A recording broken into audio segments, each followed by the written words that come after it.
Buenas tardes, ¿cómo les va? Bienvenidos al espacio de conversación que es de todos. Vamos a comenzar una nueva charla en el ciclo que estamos aprovechando, lo que es el mes del mutualismo, y como iniciativa de los profesores es poder acercarles las temáticas generales que se trabajan dentro de lo que son las herramientas y los cursos que estamos dando de CAM.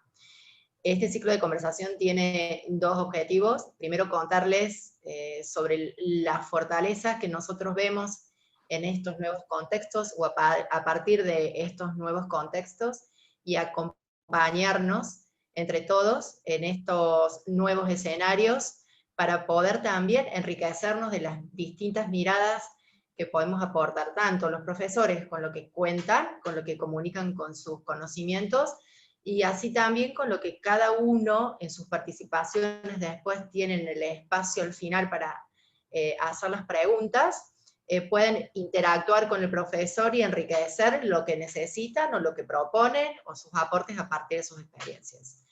La charla de hoy es Educación y Calidad. La va a dar el licenciado Mariano Postagüé. El licenciado Postagüé es licenciado en Administración de la Universidad Nacional de Córdoba y magíster en Gestión de Calidad de la Universidad de España, y es profesor de los cursos de formador de formadores, de los cursos de CAM, y gestión de campañas de prevención en salud y calidad de vida, de los cursos de CAM, de Aprender en Red. Bienvenido, Mariano. Lo tenemos desde Valencia, allá es tarde, así que gracias por sumarte también, a pesar del horario, que puedes interactuar con nosotros. Seguramente las preguntas, como la van a hacer al final, vas a poder conversar con ellos al finalizar tu disertación. ¿Sí? Bueno, todo suyo, señor. Perfecto. Adelante. Muchísimas gracias, Marita. Bueno, bienvenidos a todos. Buenas tardes para ustedes, buenas noches para mí. Bueno, como decía Marita, también voy a ir compartiendo pantalla.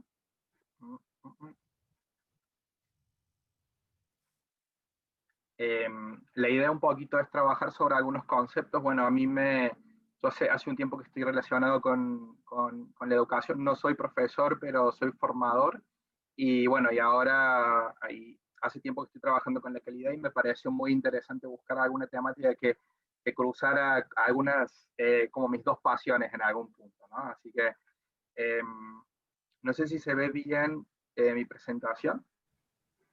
Sí, se ve bien, Marian. Si Perfecto. querés compartirla como diapositiva, mejor. Ahí está. Ah, perfecto. ¿Cómo ahora hago sí, eso? ahora sí. No, ahí está, como lo habías puesto recién, estaba bien. Ah, ok. Perfecto. Bueno, muchas gracias. Ahí está. Bueno, perfecto. Bueno, como les comentaba recién, la idea era un poquito trabajar sobre algunos conceptos de calidad de educación. Y bueno, y en principio me gustaría comenzar hablando sobre unos conceptos muy básicos y también, bueno, como saben ustedes, los conceptos depende de dónde se vean y de qué corrientes vengan, etcétera, bueno, van cambiando. Pero en principio yo busqué algunos que sean fáciles de entender, más que nada. Y bueno, encontré pensando en lo que es la educación, y habla principalmente de de que la educación es formación, ¿no? Y que lo que busca es desarrollar tanto capacidades intelectuales, morales, como afectivas. Y bueno, y también tiene que ver algo que por ahí siempre nos cuesta ingresar en los conceptos, es que tiene que ver también con la cultura en la que esté inserta la educación y con las normas de convivencia de la sociedad en la que la educación se da, ¿no? En la sociedad en la que pertenece. Entonces, si hablamos de la calidad, bueno, la calidad ha ido mutando por muchísimos conceptos. Los primeros conceptos de calidad hablaban específicamente de lo que era lograr las especificaciones de un producto, ¿no? Se hablaba mucho de la calidad de servicios en ese momento. Y bueno, como les decía, ha ido mutando a lo que es cumplir con los requerimientos del producto, con lo que se llama conformidad con las especificaciones.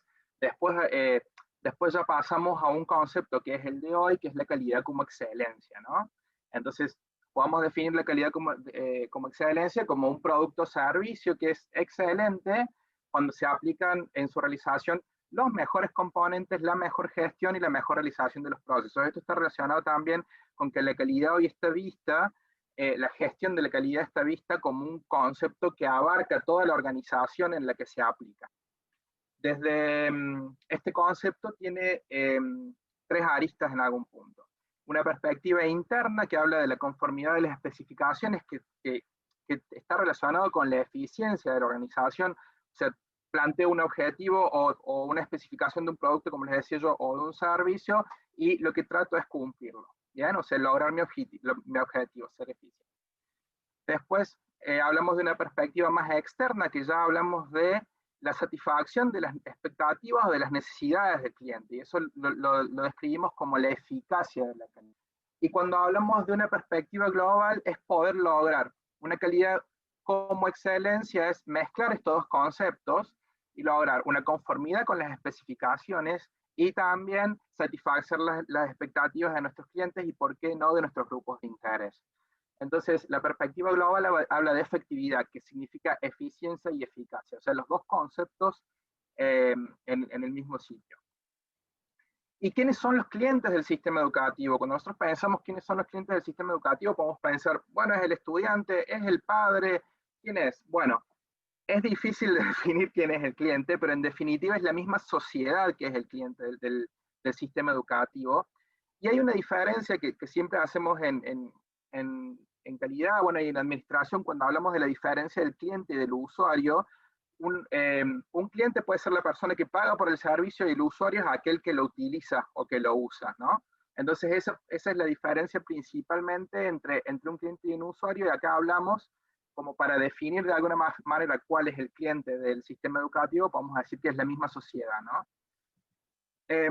Entonces, una de las preguntas que se disparan o que podamos estar pensando en este momento es, bueno, ¿cómo mejoramos la calidad de la educación, ¿no?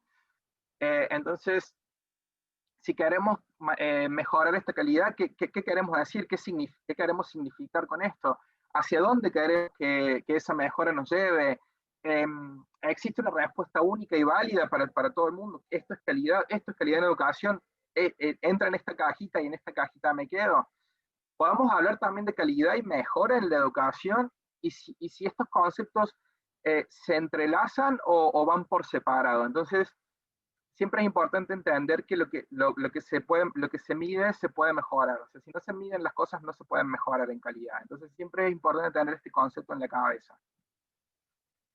Y como primera herramienta o como teoría más básica de cuando hablamos de calidad, vamos a hablar del ciclo PDCA, que quizás que muchos de ustedes lo han visto, lo conocen, lo han aplicado o no. Voy a hacer una breve explicación, porque esto va a llevar a que después hablemos un poquito más de lo que es la calidad en educación. El ciclo PDCA es el ciclo de Deming. Deming es el autor, y lo que habla de 4 fases. La planificación, PDCA viene de sus siglas en inglés, perdón, significa Plan, Do, Act y Check, que en español sería planificar, hacer, evaluar y controlar, y actuar y ajustar. ¿Qué significa este ciclo?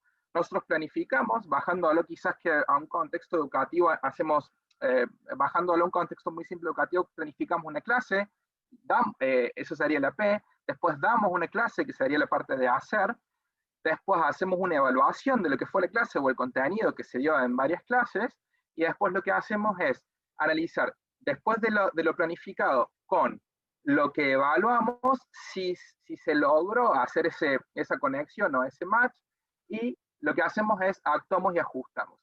¿Qué tiene de particular este ciclo?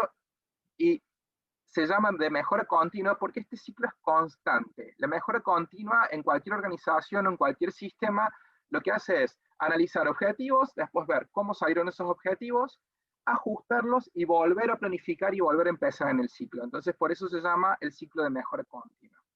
Nosotros vamos a hacer foco principalmente en lo que es el punto de evaluar. Va a ser la parte más que vamos a centralizar la charla. Para esto necesitamos saber qué es para nosotros una escuela efectiva. ¿Se acuerdan que habíamos dicho que la efectividad estaba relacionada con cumplir los objetivos que tenía la organización, en este caso una escuela en particular? Ya lo bajo a lo que es la situación de escuela y no de educación, ¿no? Entonces, lo principal de una escuela efectiva, o sea, el objetivo principal es que los estudiantes aprendan, ¿no? que se llenen de conocimientos y que obtengan conocimientos. Y la calidad educativa entonces se asocia al logro de ese propósito, ¿no?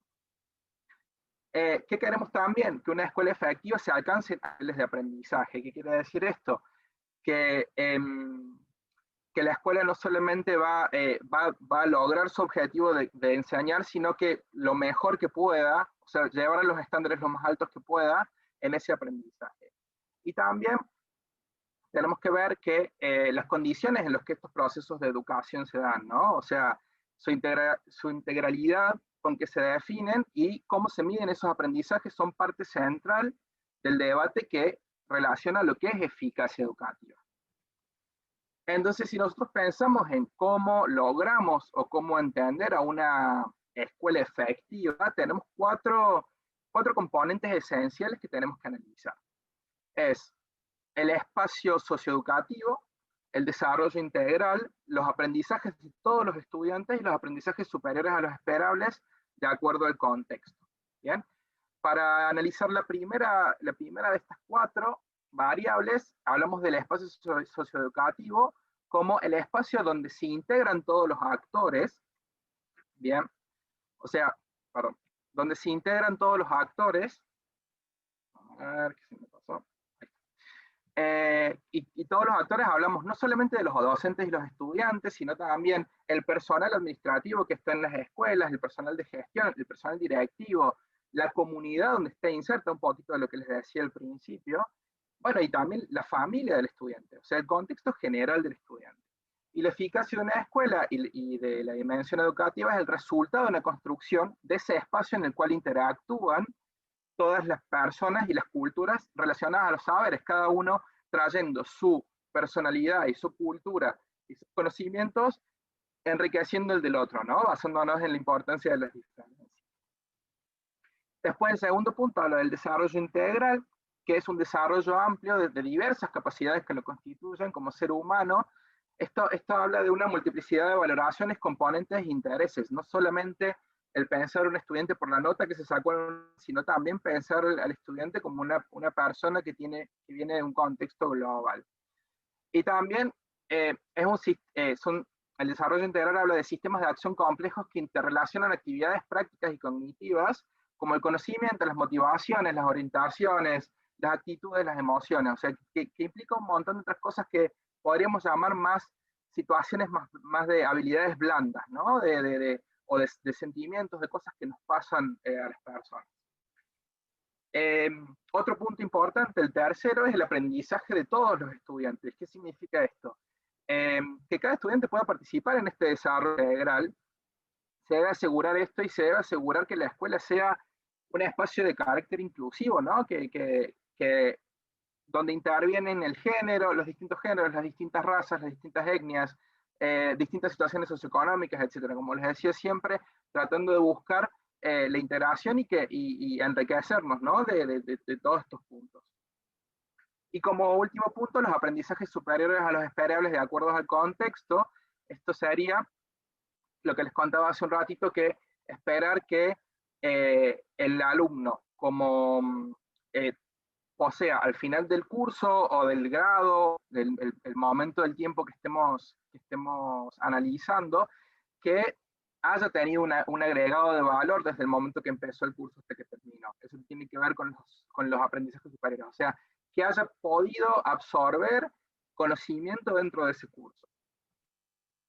Las escuelas eficaces, entre las cosas que, para lograr una escuela eficaz, se analiza también el tiempo dedicado en la enseñanza directa. Esto quiere decir cuánto tiempo le puede dedicar el docente al estudiante, siempre pensando en que los estudiantes propensos al éxito. ¿Qué quiere decir eso? Siempre llevar a que nuestros estudiantes sean exitosos, no pensar por ahí que quizás que alguno no va a llegar, sino siempre pensar en que todos podamos lograr un buen objetivo. Depende de las expectativas de los docentes, de las prácticas de esfuerzo, de los procedimientos de agrupación, de lo lúdico de la interacción con los estudiantes, cuán implicada está la gestión directiva dentro de estas escuelas y cuán presentes están, cuál es el compromiso entre los docentes y los administrativos. Entonces, eso también lleva o ayuda o impulsa a que nuestras escuelas sean más eficaces. Y cuando hablamos de factores de aprendizaje, tenemos tres tipos. En realidad, la sumatoria de los factores de entrada y los factores de proceso hablan de los factores de aprendizaje.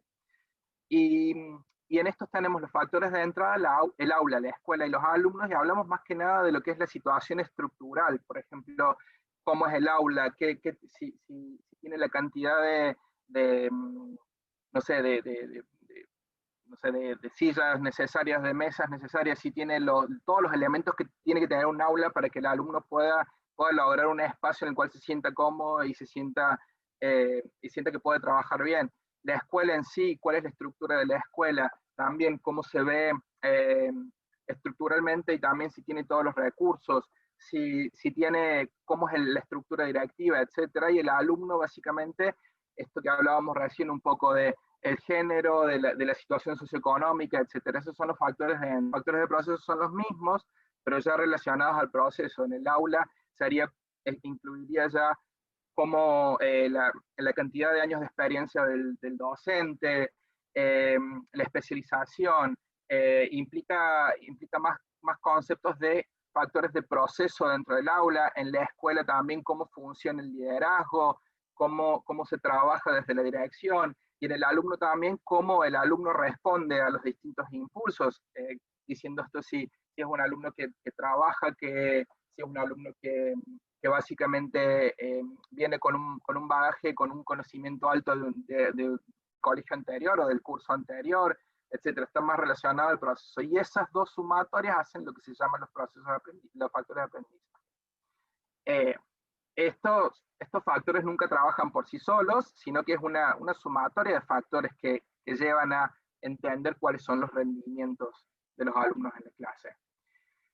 Entonces, pensando en cómo hoy medimos la calidad educativa y pensando, volviendo un poquito a esta imagen o esta idea del ciclo PDCA, de lo que sería el chequear, cómo nosotros vamos en el aula, principalmente hoy trabajamos en lo que es la evaluación, ¿no? Y la evaluación podemos encontrar también muchísimos significados, pero bueno, es básicamente la atribución de un valor a los aprendizajes alcanzados por el estudiante, al trabajo de una escuela o de sus docentes. Es básicamente, hago un examen de matemáticas, me saco un 7, esa es mi evaluación.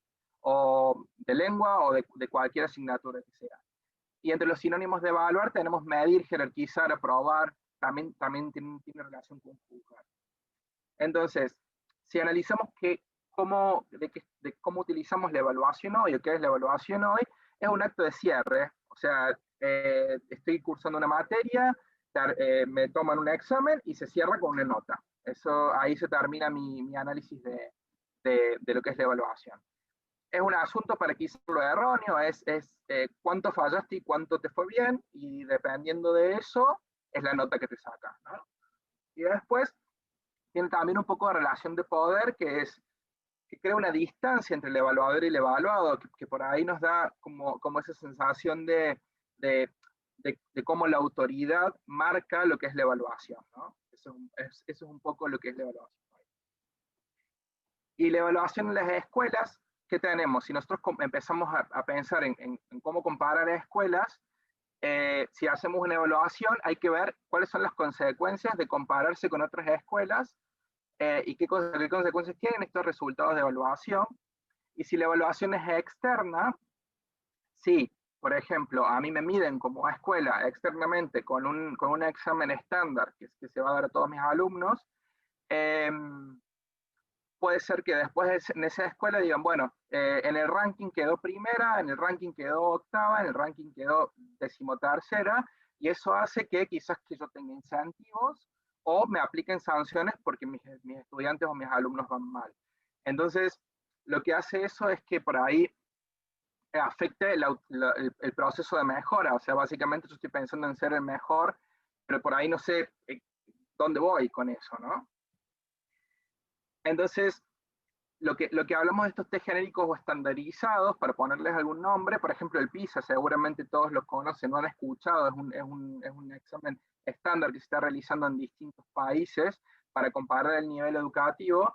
Lo que podemos encontrar en este tipo de pruebas estandarizadas es, por ejemplo, que son herramientas en algún punto a decir esto, por ejemplo, porque es difícil precisar si un incremento en el puntaje de un año al otro de una escuela se dio por una consecuencia de que los alumnos aprendieron más, o si porque para este examen les fue mejor. Entonces no podemos saber ahí realmente cuál es el factor que llevó a esto.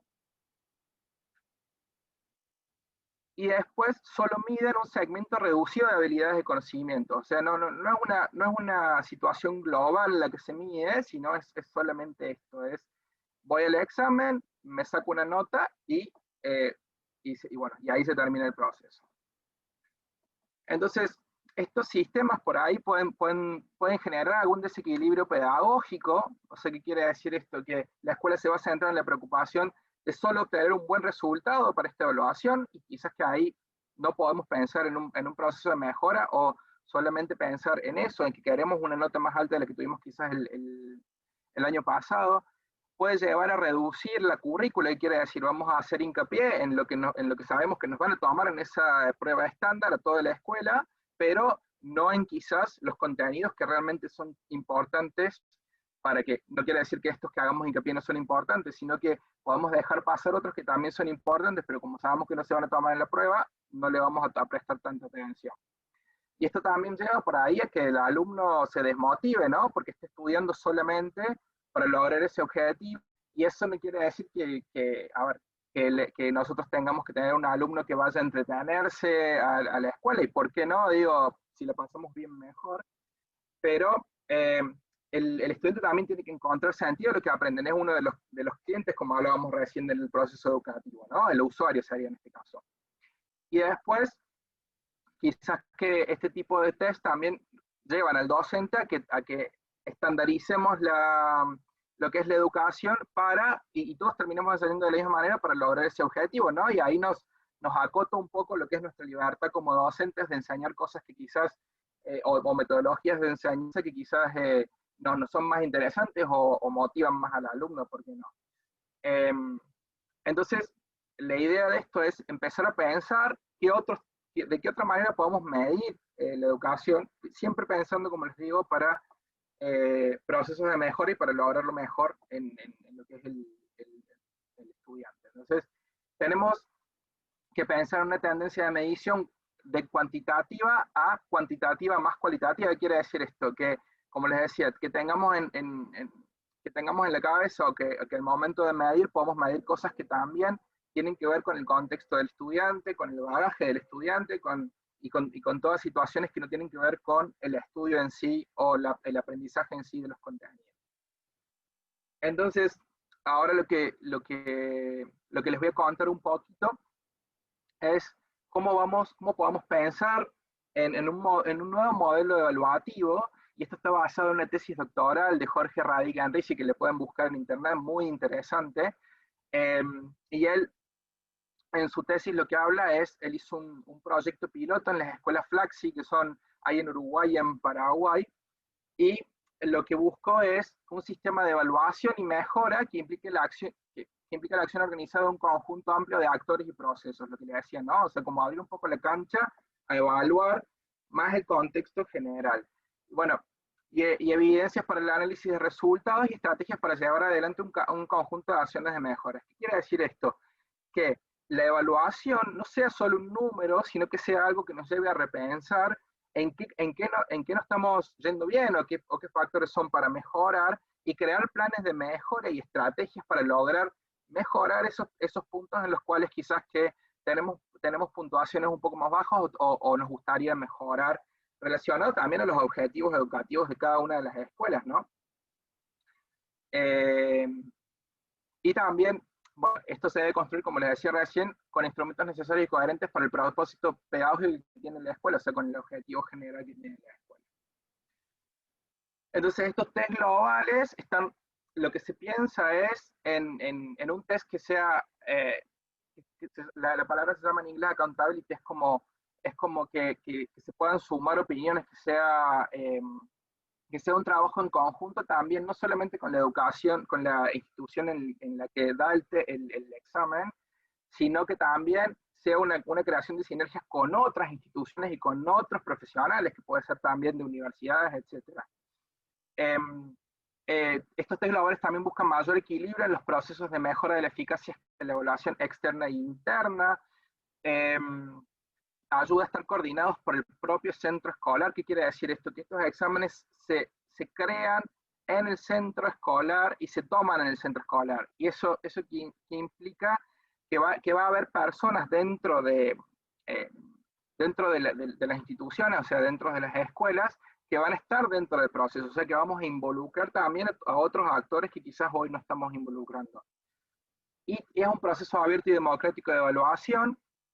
La escuela será mejor comprendida en la medida en que más voces sean las que conozcan y participen en la generación de la evaluación. Se incluyen, como les decía recién, educadores, administradores, estudiantes, padres, expertos externos y ciudadanos comprometidos justamente para buscar un sistema de evaluación y de mejora continua en la educación.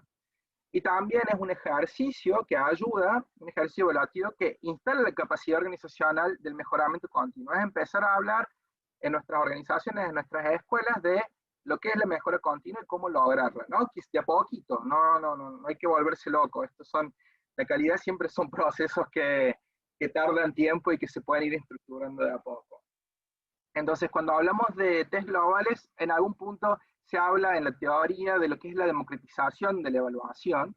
Entonces, buscamos la valoración de los objetivos que se pretende alcanzar, que sería, los objetivos serían nuestro plan en lo que sería el ciclo PSA. Después evaluamos los proyectos y estos programas que elaboramos, y después, según los resultados, vemos si estos resultados tienen que ver con lo que nosotros nos pusimos en mente o planificamos desde el momento cero. Esto es lo que buscan los test. Y se los llama test de autoevaluación. ¿Por qué? Porque las hacemos nosotros en nuestros centros educativos. Entonces es un ejercicio reflexivo. Eso implica vernos a nosotros desde nuestro centro educativo y cómo funcionamos.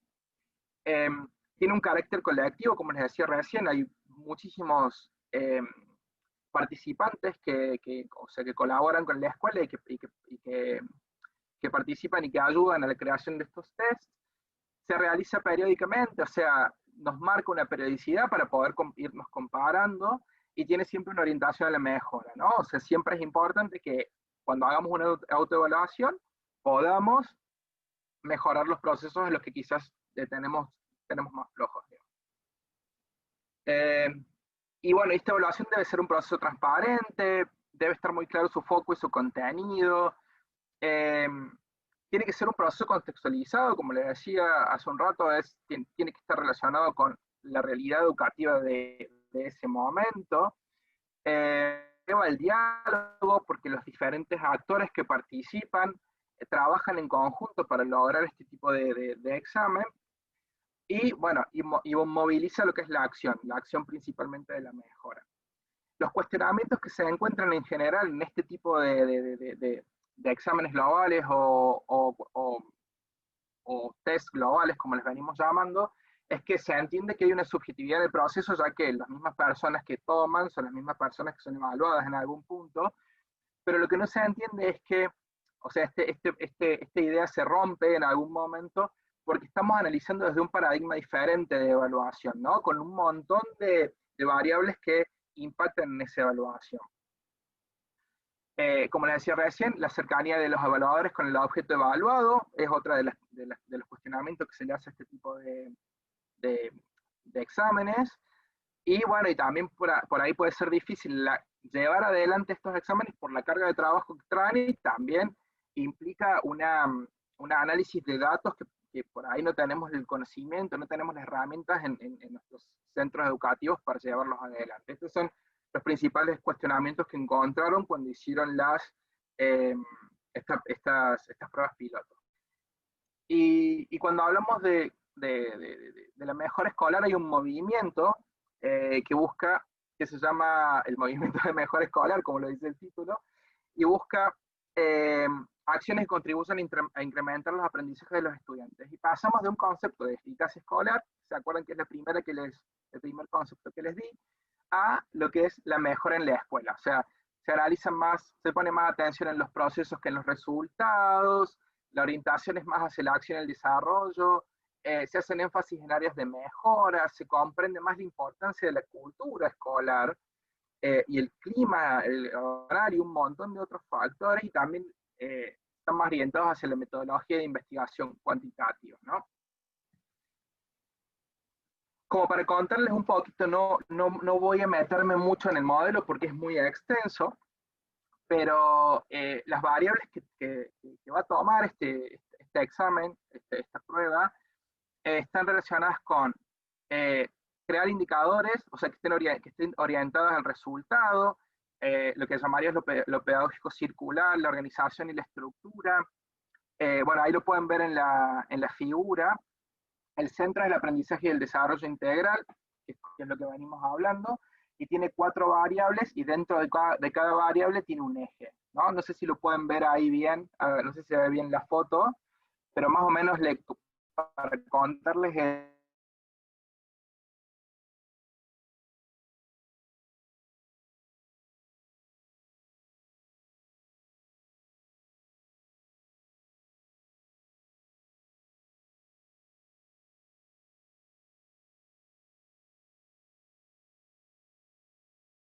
los roles que les decía yo más o menos, y en esto está relacionado Marian, también una pata importante que es el liderazgo, ¿sí?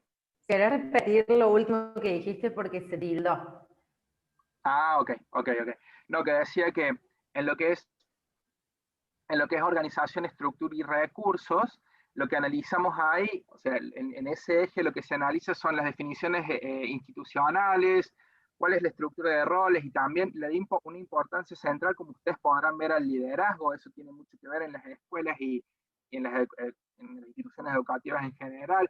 Cuál es la infraestructura y el equipamiento, cómo se rinden las cuentas. También hablamos de la importancia del clima organizacional y cuál es la convivencia, el clima en el aula, cómo se hace la resolución de conflictos. Digo, como verán, hay una gama muy amplia de análisis que le da una perspectiva mucho más global a este tipo de evaluaciones, que es lo que estábamos buscando, ¿no? Entonces, perdón, una cosita más que les quería decir. Esto tiene también, que abajo van a ver que dice herramientas de acompañamiento, y se utilizan plataformas web, se forma a las personas que van a tomar este examen, y también se crean estos equipos que yo les decía para también armar, o sea, estructurar cómo se van a tomar y etcétera, cuál es la metodología. Se ayuda a crear competencias de liderazgo en aquellos que van a llegar al acceso, y también principalmente en lo que es la parte, se da mucha importancia a la parte directiva de las escuelas. Y también tiene esta plataforma de acompañamiento, como podrán ver, tiene también ayuda externa de lo que es, como les decía al principio, de personas también que pueden ser de universidades y que nos pueden traer también otros tipos de enfoques y ayudarnos al análisis, y también sirven de mecanismo de control de que las cosas se lleven bien en el proceso de evaluación. Entre las herramientas que se utilizan para obtener los datos, que es una de las cosas previas al análisis, se hacen análisis de planes, o sea, de los planes de la institución, se realizan entrevistas, se realizan estudios de impacto de las actividades que se realizaron, se hacen cuestionarios a estudiantes y docentes, se hacen encuestas de satisfacción, se hacen cuestionarios también a los padres, se analiza la asistencia que tiene la escuela, y hay un montón de factores que se analizan para poder llegar a este análisis global. Y acá podrán ver un poquito el modelo. El modelo lo que hace es ponderar, como verán, cada uno de los ámbitos: el pedagógico curricular, la organización, estructura y recursos, el clima escolar y la familia y comunidad, tienen una ponderación, o sea, tienen un peso relativo en este examen, y después cada uno de esos ámbitos tiene en sus subvariables un total de indicadores que también tiene una ponderación que llegan al 100, ¿bien? En cada uno de los estratos.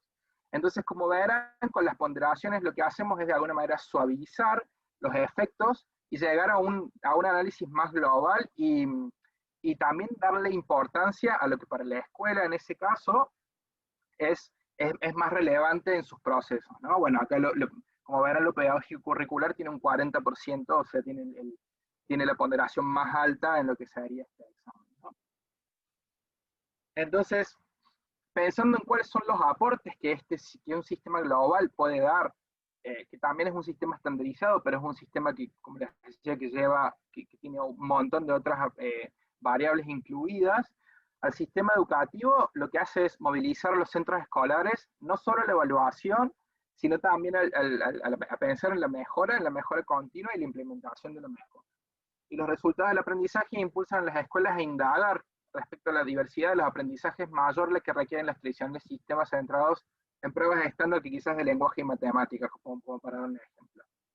A las escuelas lo que hace es un avance exitoso en la conformación de los equipos que asumen este rol, o sea, también crean sinergias y colaboraciones dentro de lo que es el ámbito de la escuela. Bueno, y de las mismas personas que llevan adelante el proceso son quienes después llevan adelante los procesos de mejora. Entonces, también se da un continuo ahí de los equipos de trabajo. Y moviliza a los colegios participantes una cultura de evidencias y en la sistematización de prácticas y procesos que ellos requieren. A la formación de los directivos también ayuda, como les decía, es muy importante el liderazgo y es muy importante la formación de esos equipos, de esos directivos y las redes que se crean entre los equipos de apoyo, que eran los que les decía yo que trabajan ayudando a los directivos de las instituciones.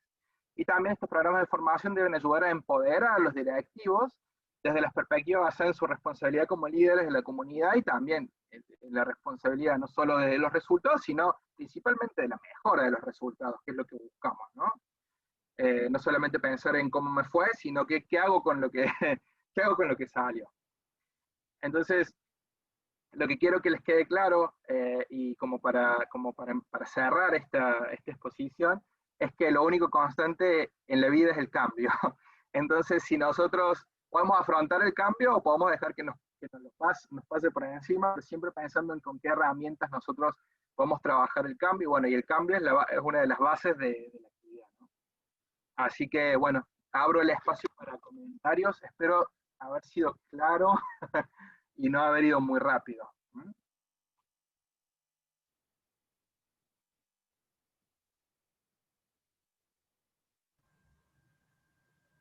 Mari, está silenciada.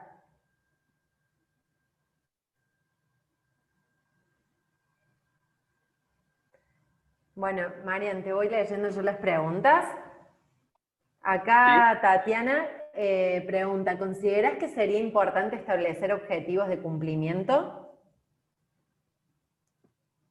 Sí, exactamente. Los objetivos de cumplimiento son la base, porque como les contaba, es un poco el tema de pensar en en qué objetivos nosotros tenemos pensados lograr y después pensar en qué indicadores miden esos objetivos y analizar el nivel de cumplimiento de esos objetivos. Entonces, si nosotros tenemos algún área, las áreas de mejora son aquellas que nosotros entendemos que están bajos en cumplimiento, ¿no? Entonces, lo que hacemos ahí es apoderarnos de ese área, de ese área o de esa variable en la que estamos baja y hacer un proceso, un plan de mejora para lograr que eso mejore con el tiempo, ¿no? Valga la redundancia. No sé si quedó claro, Tatiana. Sí, ahí había puesto así poder ver en qué grado se cumplen y conocer sus causales. Exactamente. Esa es justamente la idea. Esa es justamente la idea. Entonces ahí es donde nosotros podamos activar. Bien. Bueno, Alejandra que dice muy buena la exposición. A ver si alguien más tiene alguna pregunta. Gracias, Alejandra. Bueno, dice que está clarísimo. Ahí Marita está teniendo un problema con el audio, así que ya la vamos a retomar. No pasa nada. Bueno, Mari, no sé si querés hacer un cierre de última. No, Algo que te haya lo quedado. importante, sí, ahí, no sé si Cristina quiere decir algo, que lo escriba por el chat, no sé si.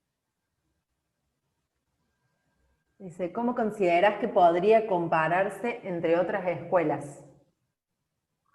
Bueno, lo que hace este mecanismo es, te da una nota global, pero en lo que sirve, y según lo que yo analicé leyendo esta tesis, es que al vos tener distintas categorías y distintos puntos de mejora, si vos, por ejemplo, tenés, no sé, de un 100% en lo que es clima organizacional, por decirte una variable que se me ocurre, y tenés otra escuela que tiene un 50%, esa escuela, o sea, serán comparables, pero cada una va a tener su situación particular, ¿no?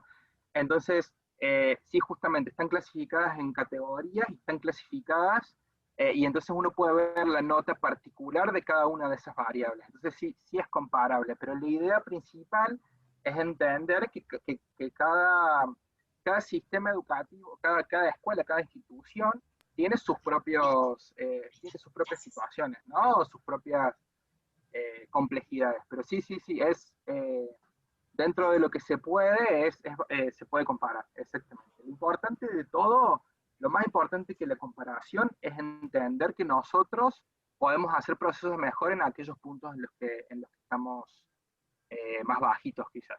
Y otra cosa que les quería decir es que quizás que por ahí esto puede parecer, es un trabajo grande, digo, pero la mejora en las instituciones educativas se puede dar de a poquito y con pasitos muy pequeños, pero como todo en la calidad siempre empieza a ser se ve como un gran monstruo, ¿no?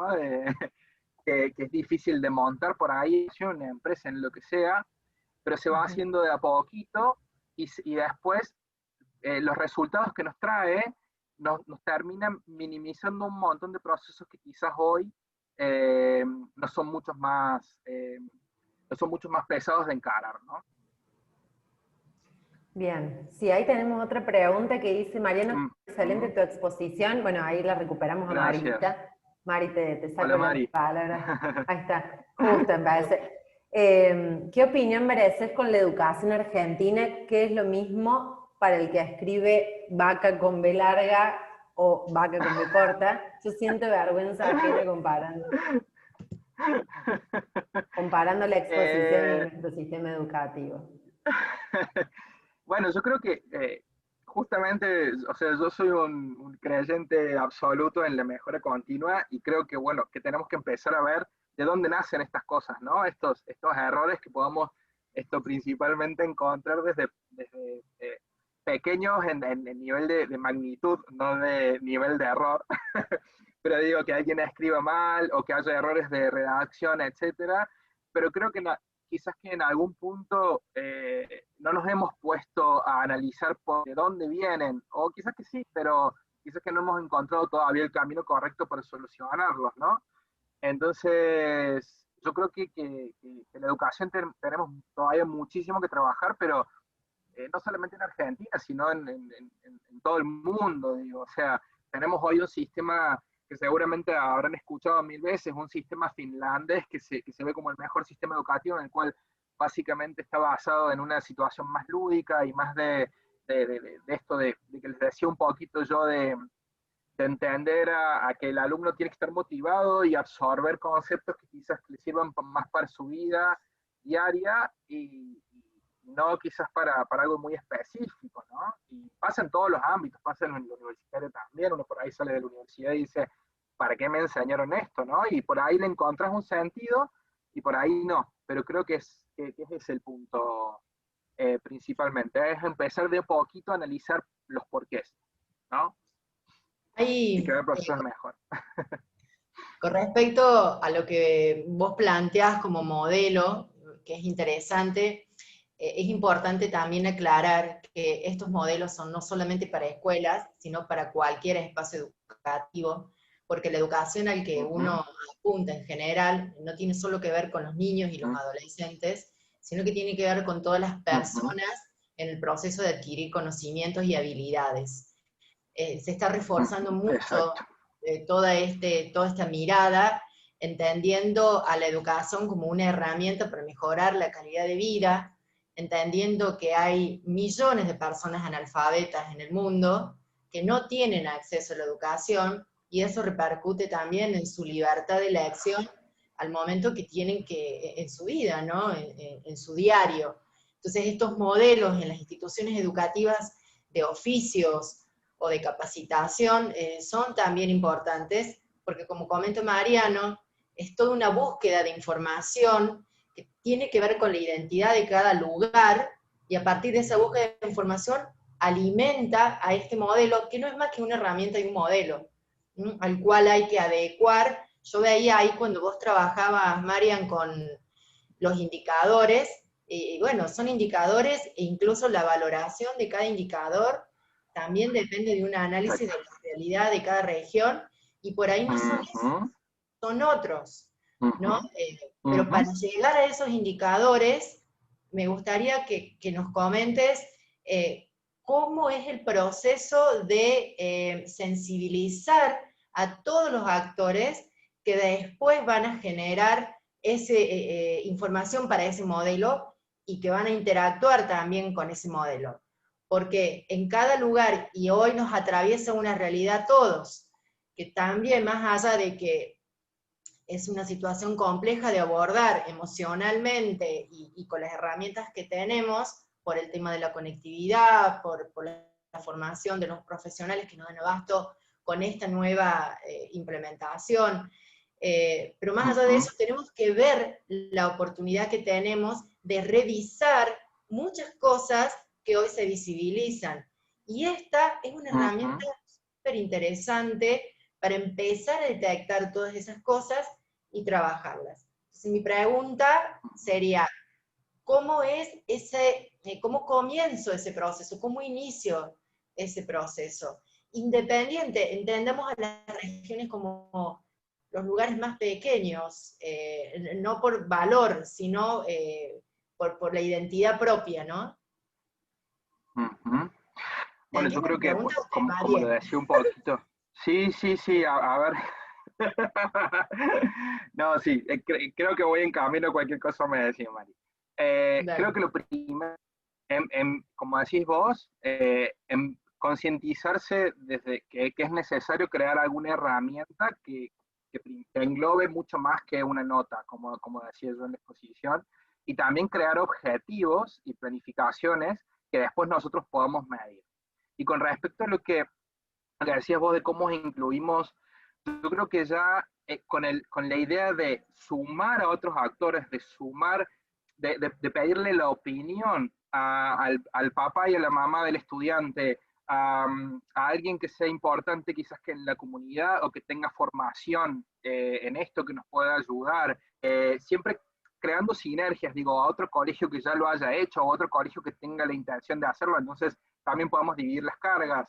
Digo, creo que hay que empezar a sumar como en todo proceso de a poquito a cada uno de los actores y hacerlos sentir lo importante que son en el proceso, ¿no? Es tan importante la opinión de un estudiante como de un docente, como de alguien de la comunidad, como de un profesor que está fuera quizás de la comunidad educativa, pero que nos puede ayudar.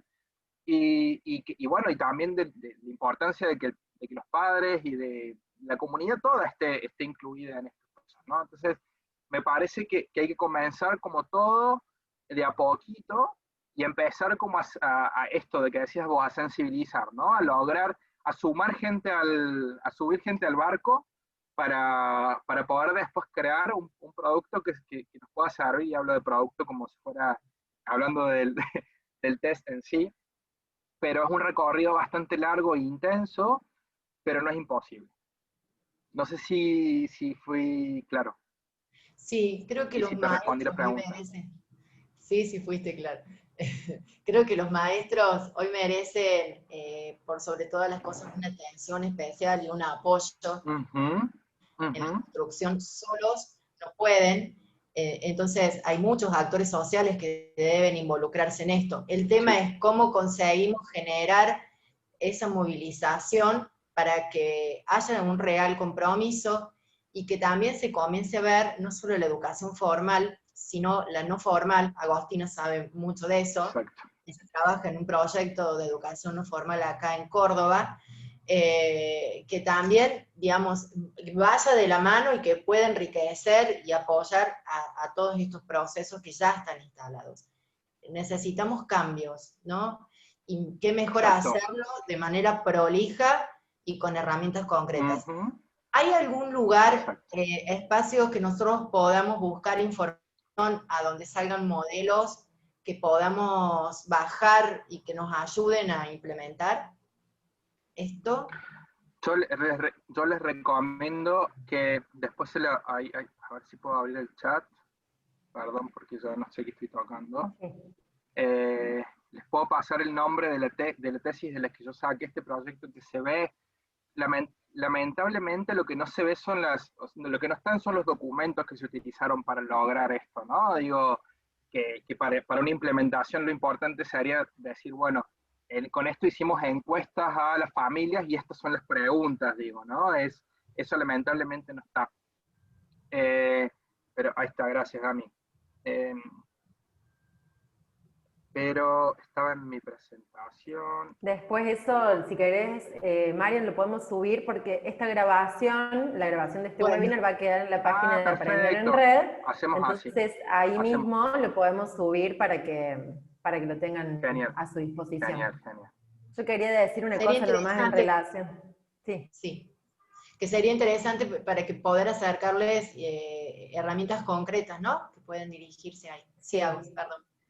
No, que estaba leyendo justo acá que Celia decía, excelente exposición, esta manera de evaluar facilita la inclusión y motiva el aprendizaje, y está bueno como para sumar, digamos, lo que vos venís diciendo, como tener el enfoque, digamos, de la evaluación que se llama evaluación formativa y no de la evaluación tradicional, digamos, la que estamos todos más acostumbrados y con la que hemos sido evaluados casi siempre, digamos, a lo largo de nuestra vida, en lo que es la educación formal.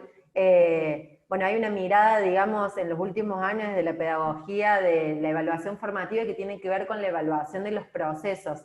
Está bueno, digamos, como enfoque, como para después acompañar, digamos, con este tipo de herramientas, porque es una evaluación en donde no se evalúa, digamos, al final al alumno, al estudiante o al participante o a la persona, digamos, si hablamos de educación no formal, sino, digamos, que se hace durante el proceso, digamos, y acompañando ese proceso, y no, digamos, como una simple calificación al final de lo que sea, digamos, de esa construcción de conocimiento, ¿no? Entonces, bueno, desde ese enfoque está bueno, hay mucha información si buscan en internet o en donde sea de lo que es la evaluación formativa, y hay herramientas también que pueden sumar a esta herramienta de calidad que vos propones, Mario.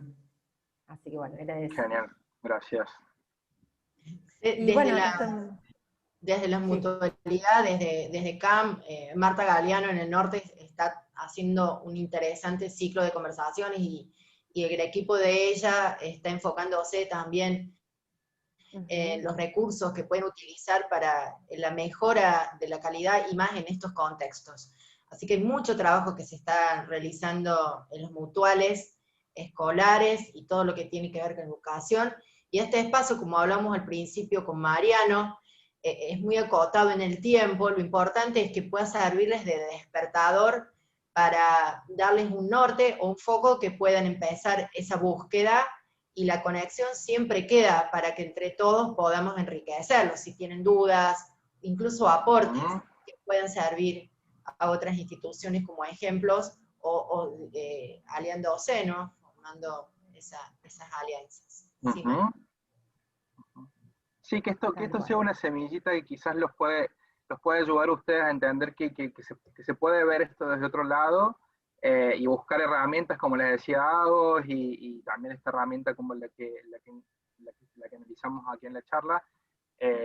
Así que, bueno, es un poquito la idea, más allá de contarles cómo mezclar la calidad que por ahí se ve tan, tan grande o tan extenso, tan fuera quizás, que cómo la calidad impacta finalmente en todo. O sea, aunque no lo veamos, la calidad siempre está, la verdad.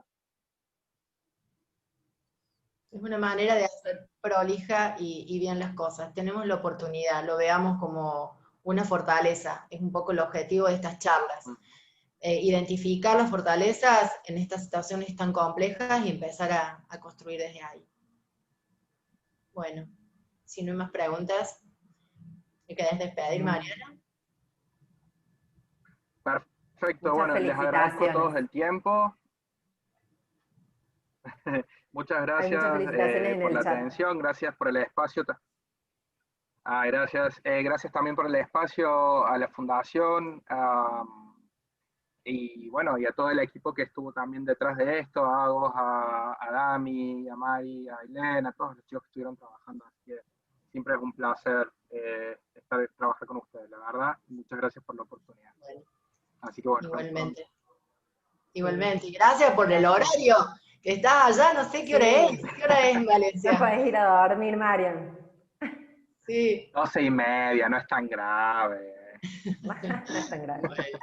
Bueno, cuídense muchos allá. Y nosotros le Bueno, contamos. si hay alguno de mis alumnos, por favor, no sé, alguno de mis alumnos que estuvo en la consigna del foro de debate es qué pensamos del evaluador.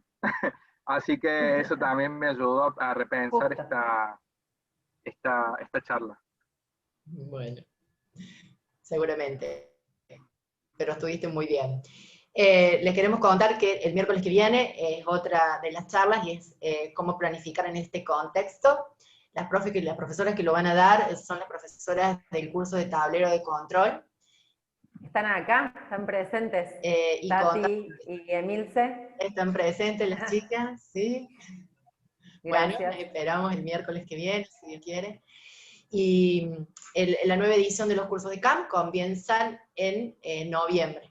Así que los que quieran inscribirse, hay cursos nuevos, está muy alineado con toda la gestión que está llevando CAM, de las nuevas economías, los liderazgos positivos, hay un curso interesante de mutualismo, energías renovables. Bueno, son cosas que también nos ayudan a enfocarnos y a cambiar un poquito la mirada y salirnos de la zona de confort, pero son herramientas interesantes. No sé si hay algo más, Agos, pero creo que nada más, Nada ¿verdad? más. Era eso, ahí Bueno. puse en el chat el inicio de los cursos, que es el 2 de noviembre. Recuerden que son cursos sin costos para los miembros de mutuales y de cooperativas de Argentina. Y bueno, y ahí está el link para que puedan entrar a ver toda la oferta. Hay 23 cursos en total, 23 temáticas. Así que bueno, los esperamos de nuevo. Seguramente muchos de ustedes son alumnos o fueron alumnos de Aprender en Red. Así, bueno, seguimos construyendo juntos este espacio de capacitación que lo hacemos entre todos. Así que los esperamos. Y nada más, Mari. Así que bueno, y los Gracias a todos por esperamos estar. también Gracias, la Agos, semana que también, viene. Bueno, si Dios quiere. Cuídense mucho. bueno, Nos nos vemos. vemos. Cuídense. Gracias por estar.